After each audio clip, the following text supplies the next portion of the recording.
Welcome, my friend. Today, I am genuinely excited to share something with you that holds the potential to be truly transformative. This isn't just another tip or piece of advice, it's a fresh perspective that could reshape the way you approach your relationships and life as a whole. Imagine if you could express what you want with confidence and clarity, knowing that every word you say is respected and taken seriously. Picture yourself communicating in a way that reflects who you genuinely are, fostering deeper, more meaningful connections with those around you, creating a life that feels authentic and fulfilling. Think about the power that kind of confidence could bring to not only your relationships, but also your own self-connection. Imagine how empowering it would feel to be able to stand by your desires, knowing that they are valid and worthy. You'd start to interact with people from a place of truth, and that love authenticity can be genuinely life-changing. What I'm about to share took me years to fully grasp. But now that I understand it, I want to share it with you, because I truly believe it can have a long-lasting positive impact in your life, just as it did on mine. If you're ready to take charge of your relationships, step into a more empowered version of yourself, and start living a life aligned with your deepest values, then set and make yourself comfortable, grab a cozy cup of tea or coffee, and let's embark on this journey together. Let's begin by reflecting on a common experience many of us have had growing up.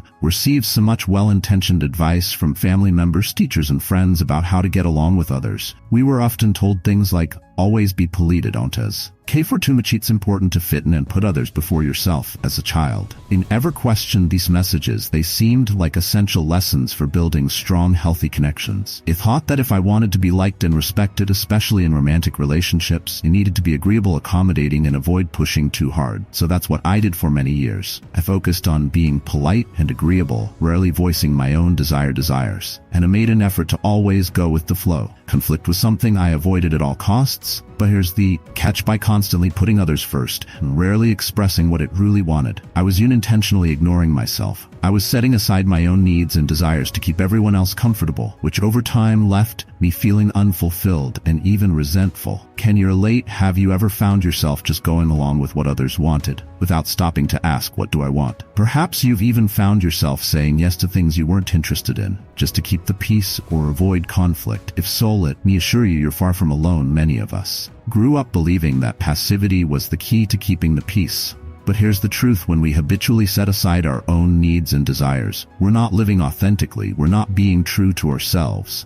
And over time, this lack of honesty can erode not only our relationships, but also our own self-esteem and happiness. Recognizing this was a major turning point in my life. As I grew older, I began to observe the people around me, friends, family members, colleagues, and noticed something interesting. The ones who seemed the happiest and most fulfilled weren't necessarily those who were always agreeable. In fact, the individuals who stood out as truly content and empowered were those who had a clear sense of what they wanted and weren't afraid to express it. They communicated their desires openly, confidently, and respectfully, and as a result, they built stronger, healthier, and more meaningful relationships. They weren't being pushy or demanding. They simply knew their own worth, and they didn't shy away from speaking up for themselves. It was then that I came to a profound realization: knowing what you want and having the confidence to express it is one of the most empowering things you can do for yourself. This isn't about being selfish or overly assertive. It's about gaining the clarity and self-assurance to say, this is what I want, and feeling secure enough to stand by that desire. And when you can do this, something amazing happens. You begin to attract people and opportunities that align with your true self. You start building a life that feels real and fulfilling. And that's when genuine happiness and contentment start to take root.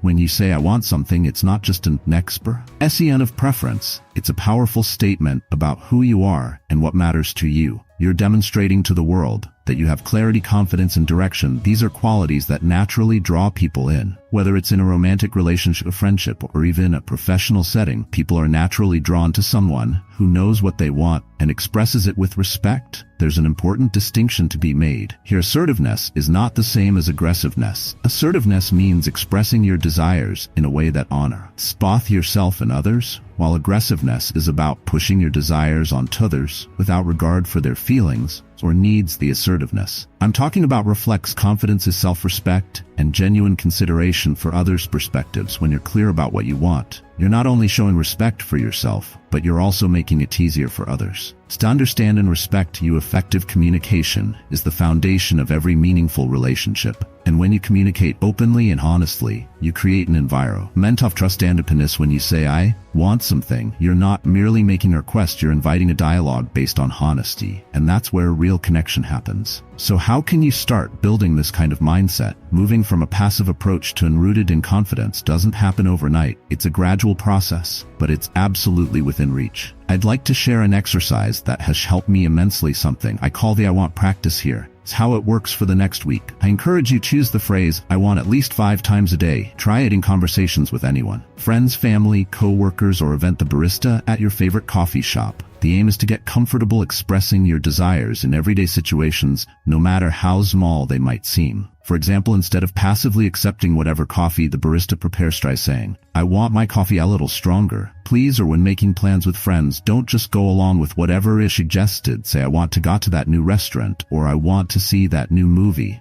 This exercise isn't just about getting what you want in these small interactions, it's about building your confidence in expressing your desires as a whole. Initially, this may feel a bit uncomfortable, and you might worry about how others will perceive you, but remember, confidence is an attractive quality, and people respect clarity. As you continue practicing this, you might notice a shift, not just in how people respond to you, but also in how you feel about yourself. This shift is incredibly powerful, especially when it comes to our relationships. So imagine how many times you've been in a situation where you weren't sure if someone was interested in spending time with you, or where you were hesitant to express your own interest. Maybe you've used vague language like, oh, we could hang out sometime if you want, or maybe we should do something together. This kind of vague language leaves room for uncertainty. Now imagine instead that you said, I want to take you out to dinner on Friday. That's clear, direct, and confident. It's hows that you're serious, and that kind of clarity is incredibly attractive. When you confidently express your desires, you project a self-assuredness that draws people in. But here's a crucial reminder. Being clear about what you want doesn't mean is regarding the desires of others. Relationships are at two-way street, and mutual respect essential for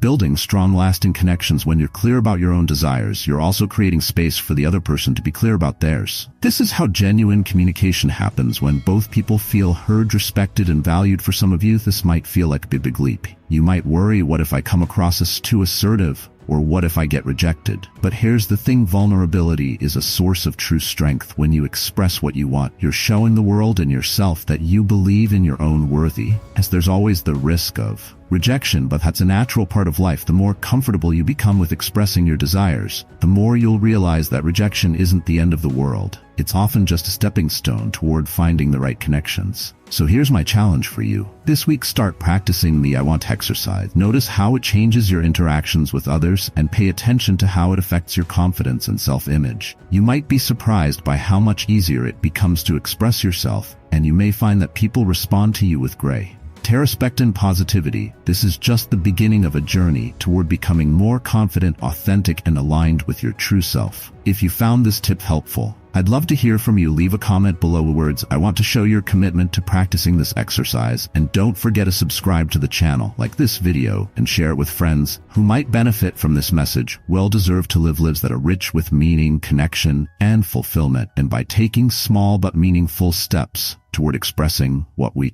when we can start building that life one step at a time.